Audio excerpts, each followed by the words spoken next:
की नोटिस कदापि सरकार नहीं देती थी। जी।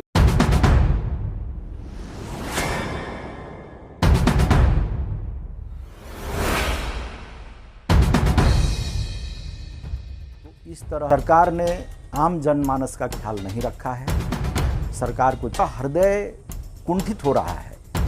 लोगों का विश्वास परमात्मा से उठने को आया है कि ये कैसा कलिकाल कि लोग आध्यात्मिक जगह बनाते हैं, मंदिर बनाते हैं, और आप मंदिर को रोकने की बात कर रहे हैं, हिंदुत्व की बात करती है जी।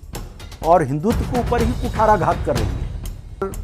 गवर्नमेंट किसी भी तरह की जोर जबरदस्ती करती है तो जोर जबरदस्ती होने देना शताब्दियों सहस्त्र વર્ષોથી ऋषि मुनियों ने महान परंपराएं करी છે। आध्यात्मिकता के ऊपर कुठाराघात करके आप कुछ पर्सनली बापूजी के साथ द्वेष रख के, बड़े गणमान्य नेता लोग हैं, वो आंखों में पट्टी बांध देते थे जब आश्रम में माथा टेकने आते थे, गुरुदेव के चरणों में आके शीश नवाते थे। देव की आज्ञा हुई थी कि बाला साहब ठाकरे जब बीमार थे तो बोले इनको वैद्य लेके जाओ, वो दवा से बीमारी उनकी ठीक नहीं होगी और ये हमारे वैद्य उनको दवा देंगे। और यकीन मानिए बाला साहब ठाकरे के यहाँ हमारे वैद्य गए थे और उनको सब दवा दिए और उनको काफ़ी राहत मिला और उसके बाद कई साल वो जीवित थे। तो बद ये कि बापूजी कुर्सी में बैठे हैं और उनके चरणों में बैठ के नरेंद्र मोदी जी, शायद ये तो वीडियो भी होगा, कितना गुजराती क्यों भाई, वहाँ जो हो नहीं सकता, इंसान चाहे तो क्या कर नहीं सकता। बिल्कुल। एक छोटा सा कीड़ा पत्थर में घर करे तो तुम क्या नहीं कर सकते। तो आपने सोई हुई शक्ति को जगाओ और सरकार को सावधान करो। नमस्ते, जय श्री राम दोस्तों।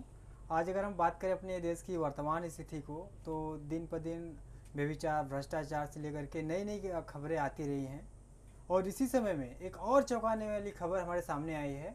उसी टॉपिक पर बात करने के लिए हमारे साथ जुड़े हुए हैं माननीय विशाल गुप्ता जी, जो कि हमारे परहित चैरिटेबल ट्रस्ट के अध्यक्ष हैं और इसमें ये समाज कार्य में गरीब लोगों की सहायता और करते रहे हैं और भी करते हैं, आगे भी करते रहेंगे, जो कि काफ़ी सराहनीय है।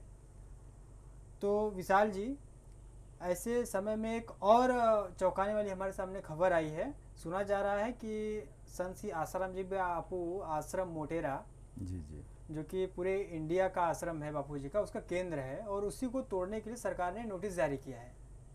नोटिस ये आया है कि 5 दिन में आश्रम को तोड़ दिया जाएगा और इस नोटिस से काफ़ी दिलों, लाखों करोड़ों दिलों आहत हुई है, काफ़ी लोगों को चोट पहुंची है। तो ये दिन भर रोज देखेंगे तो नई नई वीडियोस आ रही हैं सामने और ट्रेंड्स चल रहे हैं ट्विटर पर। एक तरफ से मैं आपको कहूँ तो कहीं ना कहीं पूरी की पूरी जनता सरकार के विरोध में खड़ी हो गई है। तो क्या कहना चाहेंगे आप इसके ऊपर? देखिए जी, आसाराम बापू पूरे भारतवर्ष ही नहीं अपितु पूरे विश्व के एक धरोहर हैं, सनातन संस्कृति के धरोहर माने जाते हैं। जी। आम जनमानस बापू के लिए क्या सोचती है, क्या समझती है, सरकार अगर इसमें विचार की होती तो इस तरह की नोटिस कदापि सरकार नहीं देती थी। जी, परंतु सरकार ने आम जनमानस का ख्याल नहीं रखा है। सरकार को चाहिए कि इस विषय पर पुनः विचार करे और संज्ञान ले कि लोगों के साथ किस तरह से धोखा हो रहा है। जी। लोगों की व्यथा को समझने की कोशिश करे। जी। लोगों के हृदय विदीर्ण हो रहे हैं, लोगों का हृदय कुंठित हो रहा है, लोगों का विश्वास परमात्मा से उठने को आया है जी। कि ये कैसा कलिकाल कि लोग आध्यात्मिक जगह बनाते हैं, मंदिर बनाते हैं, और आप मंदिर को रोकने की बात कर रहे हैं। ये कदापि सहनीय नहीं है। जो सरकार हिंदुत्व की बात करती है जी।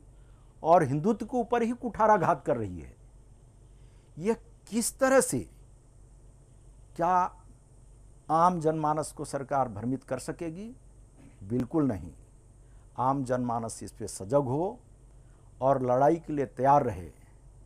अगर गवर्नमेंट किसी भी तरह की जोर ज़बरदस्ती करती है तो जोर ज़बरदस्ती होने देना नहीं है। आम जनमानस को जागरूक होना होगा और लड़ाई के लिए तैयार होना होगा। जी, तो जैसा कि सर आपने बताया कि वह एक आस्था का केंद्र है और सरकार कहीं न कहीं उस आश्रम पे कुठाराघात करे हिंदुओं के साथ, और काफ़ी साधकों का, काफ़ी आश्रम जी बापू के अनुयायियों का वह एक श्रद्धा का केंद्र है। बराबर, बिल्कुल। तो जरा सा आप भारत का नागरिक, आप एक साथ भारत के नागरिक भी हैं आप, तो मैं ये चाहूँगा कि थोड़ा सा भारत के नागरिक के भी दृष्टिकोण से देखिए तो कहीं ना कहीं सरकार हमारे समाज के हित के लिए भी यह काम कर रही है। अगर वो स्टेडियम बनता है तो काफ़ी बच्चों का उस पर करियर है, वो भी बनेगा और कहीं ना कहीं हमारा समाज हित में ही होगा और हमारा समाज प्रोग्रेस करेगा। तो क्या आपको इससे कोई आपत्ति है सर? बहुत बढ़िया। सरकार एक ने 4 स्टेडियम बनाए। जी जी। भारतवर्ष में कोई ऐसा जगह की कमी नहीं है। बहुत से प्रदेश हैं, या गुजरात इतना बड़ा प्रदेश है, आजू बाजू में कहीं और भी जगह मिल जाएगी। जी। लेकिन आध्यात्मिकता के ऊपर कुठाराघात करके आप कुछ पर्सनली बापूजी के साथ द्वेष रख के अपने द्वेष से अपने आप को पीड़ित करके अगर आप इस तरह का कोई एक्शन रिएक्शन लेते हैं तो न्याय उचित नहीं होगा। जी। बापूजी हजारों लाखों नहीं परंतु करोड़ों करोड़ों अनुयायियों के आस्था के केंद्र हैं। तो जिन लोगों की बापू के प्रति आस्था है, क्या उनके साथ खिलवाड़ नहीं होगा? जी, हो रहा है बिल्कुल। उनके बारे में सरकार को नहीं सोचना चाहिए? जी, सोचना चाहिए। सरकार हमारा माई बाप है। जी। तो हम रोवे तड़पे तो किसके पास?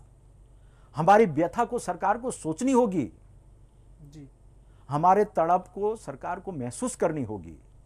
आखिर ऐसा क्यों? जी। आम आदमी आज क्या सोच रहा है? आम आदमी धर्म के लिए मर मिटने के लिए तैयार है, आसाराम बापू के लिए कटने के लिए तैयार है। मैं तो यूं बोलूंगा कि अगर सरकार को आजमाना हो तो बोल दे कि भाई कल के दिन 1000 आदमी सर कटाने के लिए आ जाएं तो 1000 लोगों को बलि देने के लिए तैयार होंगे तो हम यहाँ पे स्टेडियम नहीं बनाएंगे, ये जगह का अतिक्रमण नहीं करेंगे। तो मैं बोलता हूँ कि समय बीतते ही आदमी वहाँ अपने सर कटाने के लिए आ जाएंगे। जी।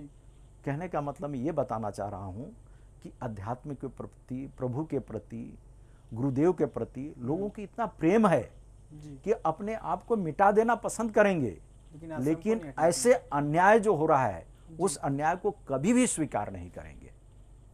बिल्कुल, जैसा कि आपने भी बताया कि अगर सरकार आप लोगों से ये कहती है कि कोई भी आप प्रस्ताव रखती है सामने तो आप लोगों को कर देंगे, बस इसलिए कि वहाँ पर स्टेडियम ना बने। बराबर, तो जहाँ पे आप लोग का आस्था, वहाँ पे आपका आश्रम बना हुआ है, पहले तो जब भी आप लोग शुरू में कम लोग रहे होंगे, बाद में भीड़ बढ़ी होगी, वहाँ पे आपके काफ़ी संगठन बल भी अभी तो ज़्यादा है। तो अगर उसी आश्रम को अगर आप लोग और कहीं बना लें तो इससे कोई आपत्ति? आपको स्टेडियम में बन जाएगा और स्टेडियम में बन जाएगा वहाँ पे, और आपका आश्रम तो सुरक्षित रहेगा ही, और कहीं बन जाएगा। स्टेडियम न बने ये तो सवाल हम कर ही नहीं रहे। स्टेडियम बने। जी जी। और स्टेडियम जैसा सरकार चाहिए उससे बढ़िया बने। हमारी आपत्ति आश्रम तोड़ने से है। जी। हमारी भावना के साथ खेल जो खिलवाड़ हो रहा है उससे है। हजारों आदमी सर कटा देंगे ये महत्व की बात नहीं है। मैं ये बताना चाह रहा हूँ कि लोगों की भावना, लोगों की आस्था, प्रभु से प्रेम किस तरह से है, उस जमी पे किस तरह से जुड़े हुए हैं लोग। आज भगवान राम के मंदिर के लिए सरकार बोलती है कि हम 500 वर्ष की लड़ाई लड़े, लेकिन क्यों लड़े? मंदिर तो कहीं भी बन सकती थी, लेकिन लोगों की भावना जुड़ी हुई थी। जी। उस भावना के लिए लड़ाई लड़ी सरकार। जी। तो आज ऐसा भ्रमित क्यों हो रही है सरकार? सरकार को इस बारे में विचार लेना चाहिए, पुनः पुनः विचार करना चाहिए। और अगर सरकार अपनी मति गति को उपयोग नहीं कर सकती है, तो बहुत से हमारे यहाँ आचार्य हैं, साधु हैं, संत हैं, उनसे सलाह ले और क्या करना चाहिए उनसे विचार करके फिर डिसीजन ले। जी बिल्कुल।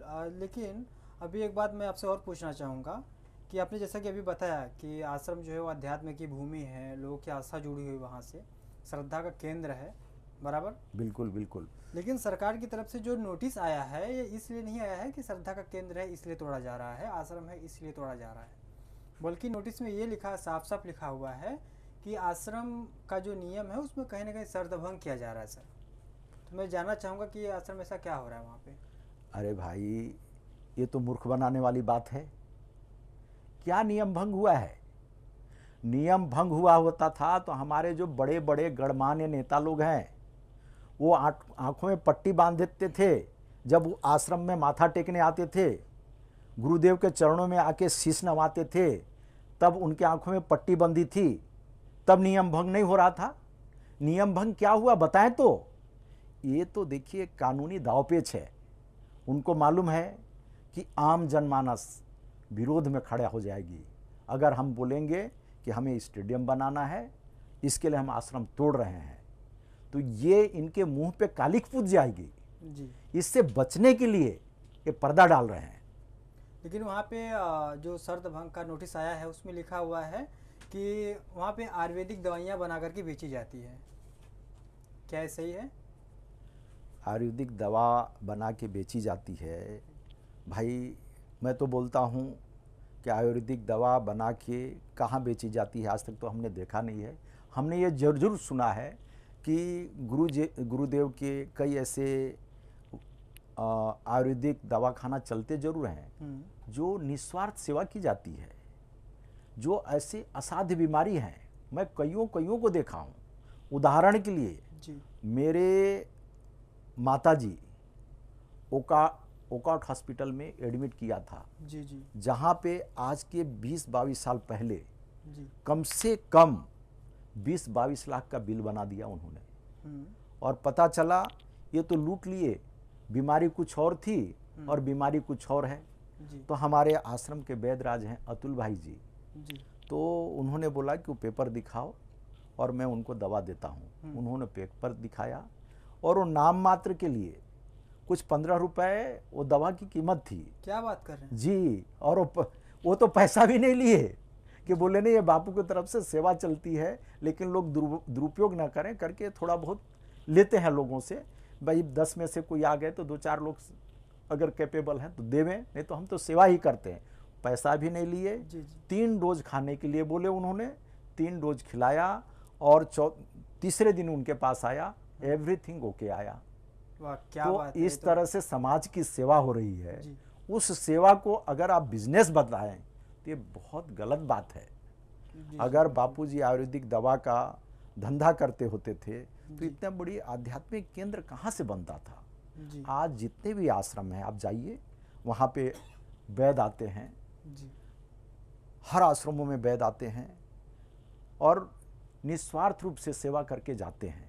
सुबह अगर दवाखाना चालू है तो एक दिन पहले आते हैं और सुबह से शाम तक। मैं तो यहाँ तक देखा हूँ कि कई ऐसे नेतागण हैं कि वहाँ जा नहीं सकते हैं तो उनके घर तक में जाते हैं। उदाहरण के लिए मुझे खुद एक बार गुरुदेव की आज्ञा हुई थी कि बाला साहब ठाकरे जब बीमार थे तो बोले इनको वैद्य लेके जाओ, वो दवा से बीमारी उनकी ठीक नहीं होगी और ये हमारे वैद्य उनको दवा देंगे। और यकीन मानिए बाला साहब ठाकरे के यहाँ हमारे वैद्य गए थे और उनको सब दवा दिए और उनको काफ़ी राहत मिला और उसके बाद कई साल वो जीवित थे। तो ये सब बातें समाज को भ्रमित करने के लिए की जा रही है कि ये दवा बेचते, ये करते हैं। ये कतई आम जो पब्लिक है, आम जो भक्त हैं, प्रभु के प्रेमी हैं, उनको सब कुछ मालूम है। इस तरह से आम पब्लिक भ्रमित नहीं हो सकती। ठीक है, मैं आपकी सारी बातें मान लेता हूँ। यहाँ पे जो आपने बताया मैं आपकी सारी बातें मानता हूँ, लेकिन सरकार ने जो अभी स्टेडियम बनाने के लिए जो मास्टर प्लान निकाली है उसमें आश्रम की जगह भी इंक्लूड है। आपकी जो इतनी सारी बड़ी जगह है आश्रम की, उसमें वो जगह भी इंक्लूड है। बिल्कुल बिल्कुल। और अगर वो जगह छूटने से नहीं छूट जाता है तो कहीं ना कहीं स्टेडियम बनाने का मास्टर प्लान बिगड़ जाएगा। तो इससे सरकार का जो इतना बड़ा मास्टर प्लान बनाया हो 64,000 का प्रोजेक्ट बना है, वो बिल्कुल। कहीं ना कहीं आर्थिक व्यवस्था पे बहुत बड़ा उसका इफेक्ट पड़ेगा। जहाँ तक हमने सुना है 350 एकड़ जगह उनको चाहिए हो, तो हमारे देश के इतने बड़े बड़े विद्वान हैं, जी, अगर आश्रम की जगह को बचाना चाहें तो हमारी जगह है कितनी, 10 एकड़। क्या बात कर रहे हैं सर? बिल्कुल। लेकिन तो मैंने न्यूज में पढ़ा है कि उस वहाँ पे आपकी जो जमीन है वो 100 एकड़ की है, ये फेक है, बनावट है, क्योंकि इसी तरह से लोग भ्रमित होंगे ना। तो बहुत बड़ा मैथमेटिक्स है सर। बिल्कुल बिल्कुल बिल्कुल, लोगों को भ्रमित किया जाता है। ये तो बापूजी की तपोभूमि रही है, वहाँ पे माँ महिगीवा की क्या बोलते हैं वो उनका समाधि स्थल है। जी, और न जाने कितने कितने क्या बोलते हो, बड़दादा से आज लाखों लाखों करोड़ों करोड़ों लोगों के मनोकामना फलित हुई है। वाह, आज बताइए कि अगर आप भी कभी गए होंगे और कुछ मनोकामना लेके बड़दादा की परिक्रमा किए होंगे। जरूर जाऊंगा हाँ, सर कभी मैं, अगर नहीं मौका आप जाएंगे, लेकिन जो लोग गए होंगे जी। और उनकी फलित हुई होगी, जी जी और बहुतों की फलित हुई है। जी, और ऐसे जगह, ऐसे पवित्र बड़दादा की परिक्रमा करके जिनकी मनोकामना फली हुई है, आज अगर उसको आप तोड़ देंगे तो बताइए, वो जिसने वहाँ पे आराधना करके आया है, वो तो शायद अपने आप को ही माफ़ नहीं कर पाएंगे। तो उनकी पीड़ा को ज़रा समझने की कोशिश कीजिए कि ये किस तरह का खेल खेला जा रहा है। सरकार से मेरी तो करबद्ध यही विनंती है कि आप इस बात को विचार करें, लोगों के भावना के साथ न खेलें। लोगों को मायूसियत होगी, लोग बिल्कुल तड़प रहे हैं। मैंने सुना है, कईयों से बात हुआ है, कई माताएं बहनें बिलख रहे हैं, बच्चे तक रो रहे हैं। कई बच्चे तो मुझे ऐसे बोले कि मोदी जी तो इतने योग्य हैं, तो इनको ये बात समझ में नहीं आती है, फलाने नेता तो बापूजी के आगे नतमस्तक होते थे। फलाने नेता मतलब कौन से नेता? भाई कौन नेता नहीं आए हैं? अटल बिहारी वाजपेयी को ले लीजिए जी, मोदी जी को ले लीजिए, हमारे रक्षा मंत्री हैं राजनाथ सिंह, उनको ले लीजिए, अमित शाह जी को ले लीजिए। ये ऐसा लोग मतलब आश्रम जी आपके पास गए हैं लोग? साहब, आश्रम बापूजी के पास गए नहीं, बल्कि उनसे अपने आप को फलीभूत करने के लिए आशीर्वाद लिया है। हमने तो हमने अपने आंखों से देखा जी जी कि माननीय मोदी जी अहमदाबाद आश्रम में जब आए थे, बापू जी के आश्रम में गए थे? बिल्कुल मोटेरा पूज्य आसाराम बापूजी के आश्रम में आए और गेट में अपनी गाड़ी रुकवा दी कि मैं यहाँ से पैदल जाऊंगा। ये संत का दरबार है, यह तपोभूमि है, जी, ये ऋषि मुनियों की जगह है। कई पूर्वज ऋषि मुनि यहाँ पे जप तप किए हैं, ऐसे देवभूमि है। और अपने गाड़ी से उतरे हैं और उसको माथा टेके हैं और उस धरती को चुम्बन किए हैं।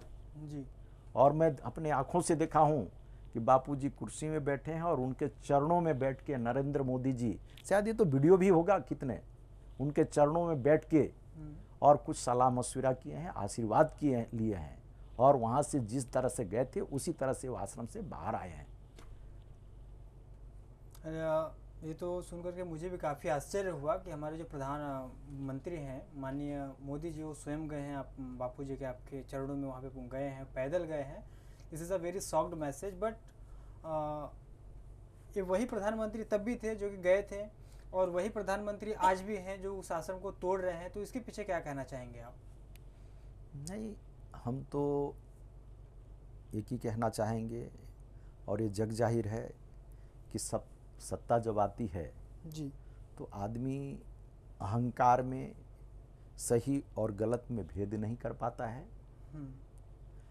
खेल होना चाहिए, लेकिन आध्यात्मिक जगत एक अलग है जी, अध्यात्म के बिना समाज अधूरा है, संसार अधूरा है, और अध्यात्म के बिना कुछ भी संभव नहीं है। जी बिल्कुल। और एक बात मैं आपसे और पूछना चाहूँगा कि आपने भी बताया कि आपके आश्रम में काफ़ी सेवा कार्य भी होते हैं, लोगों को शांति मिलती है, बड़ बादशाह है, और कुछ बहुत सारे अपने चीज़ बताई थी मुझे। तो एक बार क्या आप बता पाएंगे कि आपके आश्रम में क्या क्या सेवा कार्य और होते हैं? अरे भाई, ये तो दुनिया को मालूम है। बहुत से लोग ऐसे हैं जी, कि जो कई आश्रमों में हमारे आते हैं, दिन भर आएंगे, भोजन प्रसाद लेंगे, ध्यान भजन करेंगे और जाते जाते दक्षिणा भी लेके जाएंगे। वाह, इसको मतलब कौन सा क्या है? ये तो एक चीज हो गई। जी। कई आश्रम में हमारे ऐसे होते हैं कि आश्रम के 1 तारीख, 5 तारीख, 10 तारीख को फिक्स है, जहाँ पे उनको अनाज दिया जाता है। 5 किलो अनाज, 5 किलो गेहूँ, कुछ दाल, मीठा तेल, नमक, शक्कर, इस तरह की अनाज राशन उनको दिया जाता है। क्यों?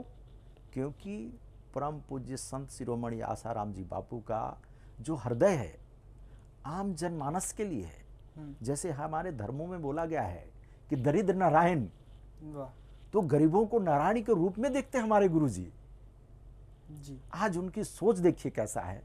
तो ये सब तो सेवा करा अभी बंद हो गए होंगे क्योंकि बिल्कुल बिल्कुल बंद कैसे होंगे? डंके के चोट पे जो समितियां हैं, बापूजी के साधक हैं जी, खैर नहीं जो बंद हो जाए। सभी जगह आज भी सेवा चल रहे हैं। मीडिया उस बात को नहीं बताती है, नहीं दिखाती है, ये अलग वाक्य है, परंतु सेवा कार्य यथा स्थिति चल रही है। चल रही नहीं, मैं तो बोल रहा हूँ दौड़ रही है। मतलब जैसे पहले चलती थी अभी भी वैसे ही चल रही है। बिल्कुल बिल्कुल बिल्कुल। आज भी कहीं दिवाली होती है तो आम जनमानस के बीच में बापूजी के साधक जाके दिवाली मनाते हैं जी। लाखों नहीं, मैं तो बता रहा हूँ बापूजी के साधक करोड़ों करोड़ों लोगों के साथ आज भी दिवाली मनाती है जी, जिसमें उनको ब्लैंकेट बांटे जाते हैं, उनको कपड़े बांटे जाते हैं, नए बर्तन दिए जाते हैं, नए कपड़े दिए जाते हैं, मिठाइयाँ बांटी जाती हैं, पटाखे बांटे जाते हैं, दिया बांटे जाते हैं। क्या कुछ नहीं होता है। ये तो बहुत ही बढ़िया सेवा आपका, आध्यात्मिक के साथ साथ तो समाज कार्य भी हो गया आपका। अरे भाई, लेकिन ये सब देख के अपने आप को जगाने वाली बात होनी चाहिए ना, न कि ये नकारात्मक बात फैला के आप समाज को क्या देना चाहते हैं, किस ओर ले जाना चाहते हैं जी। क्या ये सब अगर आश्रम वहाँ टूटेगा तो हजारों हृदय, लाखों हृदय विदीर्ण होंगे जी, वो कुंठित हो जाएंगे। तो सरकार उनके साथ ऐसा खेल क्यों कर रही है? यह खेल नहीं होना चाहिए जी। तो सर एक बात और पूछना चाहूँगा आपसे। आपने जो भी बताया काफ़ी अच्छे तरीके से बताया। एक बात और पूछता हूँ मैं आपसे कि हमारा देश का जो इकोनॉमिकली जो व्यवस्था है वो कितना आगे है, और क्या आज हमारे देश में कोई कर्जा है या नहीं है? देखिए, सरकार के तरफ से तो विकास विकास बोला जाता है जी, कई क्षेत्रों में सुधार है जी जी, परंतु कर्जा नहीं, ऐसा कैसे बोल सकते हैं? कई बिलियन डॉलर हमारे देश के ऊपर कर्जा है और कर्जा का निवारण तो तभी हो सकता है जब आप ऐसे देवभूमि की पूजा करो, साधु संतों के आगे नतमस्तक हो, तभी ये कर्जे निपटेंगे। अगर ऐसे आप भ्रमित हो जाएंगे तो देश को तो और आप पताल में ले जाएंगे जी। इसके लिए सरकार को साधु संतों के साथ खेल नहीं खेलना चाहिए। मैं बार बार यही बात बोलूँगा। और कुछ वहाँ पे जो चूज किया गया है जगह, उसके बारे में आपका क्या कहना है? नहीं, जगह देखिए, हम यही बोलेंगे, मोदी जी गुजरात से प्रेम करते हैं, हमारे प्रधानमंत्री गुजरात से प्रेम करते हैं। उन्होंने मोदी स्टेडियम बनाया है, उसको भव्य रूप देना। मोदी स्टेडियम, उसका तो नाम जवाहर स्टेडियम था। वो था, कोई ज़माने में था जी, परंतु अब उनका प्रदेश प्रेम के साथ साथ अपना एक मान सम्मान का उनका कुछ ऐसा पुष्प खिला है जी। तो मान तो बड़े बड़े राजाओं को कहाँ से कहाँ नहीं ले गया। और मेरे को लगता है शायद इसके पीछे यही कारण है कि वहाँ पे स्टेडियम बनना चाहिए और उनका नाम होना चाहिए। इस बात को ध्यान में रखा गया है। परंतु कहते हैं एक साधे सब सधे, सब साधे सब जाए, तो उनको ध्यान देना चाहिए कि उस पराशक्ति परमेश्वर को इस तरह से आध्यात्मिक भूमि के साथ खेल करके उनके साथ खिलवाड़ किया जाएगा तो इस तरह का खेल न खेला जाए। मेरी यही विनंती है कि हमारी पीड़ा, हमारी व्यथा को समझें और स्टेडियम बनाना है भले वहाँ बनाएं, लेकिन आश्रम के जगह को सुरक्षित रखें। या फिर पूरे देश की बात है, पूरे देश की स्वाभिमान की बात है, उस आश्रम की जगह को ध्यान में रखते हुए स्टेडियम कहीं और शिफ्ट कर दें। जी, बोलते हैं कि भाई सेंटर पॉइंट में होना चाहिए, पूरे देश का सेंटर पॉइंट होना चाहिए। बिल्कुल बिल्कुल। तो हो सकता है और भी प्रदेश हैं। हाँ, अपना सेंट्रल में तो मध्य प्रदेश आ सकता है। जी, मध्य प्रदेश में ले जाएं, छत्तीसगढ़ में ले जाएं, जी। और हो सकता है यूपी में भी ले जाएं। जी हाँ, तो यूपी को भी बहुत चाहते हैं। बिल्कुल गुजराती ही क्यों भाई, वहाँ पे तो यूपी तो देवभूमि बोला गया है। बिल्कुल हाँ। बिल्कुल। यूपी में अपना काशी है, अयोध्या है, मथुरा है। बिल्कुल बिल्कुल। जी और मुझे लगता है आम जनमानस को इससे कोई फर्क नहीं पड़ेगा, जी लेकिन आप व्यक्ति विशेष की आकांक्षा को महत्व देंगे तो फर्क जरूर पड़ेगा। जी। तो यहाँ पे गुजरात के बारे में इतना आपने बताया है, तो एक छोटा सा मैं और जानना चाहूँगा कि वहाँ की अर्थव्यवस्था के साथ साथ वहाँ पे पानी की और पर्यावरण की क्या है, और स्टेडियम बनने से उसके ऊपर क्या फ़र्क आएगा। साहब जी देखिए, जहाँ पे आज स्टेडियम है जी वो लगभग वहाँ पे शहर के नज़दीक है, बिल्कुल। और आजू बाजू में घनी बस्ती बसी हुई है। तो जाहिर है इतने बड़े जगह में आप ये सब करेंगे तो पर्यावरण को क्षति होगा। बिल्कुल आप इतना बड़ा प्रोजेक्ट लेंगे तो पानी भी चाहिए होगा। बिल्कुल। गुजरात में पहले पानी की कमी पहले है। ही साबरमती नदी जो है हम्म, उसमें बांध बना हुआ है, जी नदी वैसे ही सूखी पड़ी है। हम्म, तो आप और ये पब्लिक को वहाँ पे तकलीफ देने के लिए पर्यावरण का आप इतना आवाज़ उठाते हैं कि पर्यावरण के लिए ये करना चाहिए, वो करना चाहिए, तो आप ऐसे जगह में जाना चाहिए जिससे पर्यावरण का हानि ना हो। हम्म, और मैं बार बार बात बोलूँगा कि ये जो मोटेरा आश्रम है वो सिर्फ आसाराम बापू की तपस्थली नहीं है, हम्म, सतयुग त्रेता के कोई जावल ऋषि हुए हैं जी जी जो आज हमारे धर्म के रीढ़ माने जाते हैं, जावल ऋषि। जी बिल्कुल। उन ऋषि का भी वहाँ पे तपोभूमि रहा है।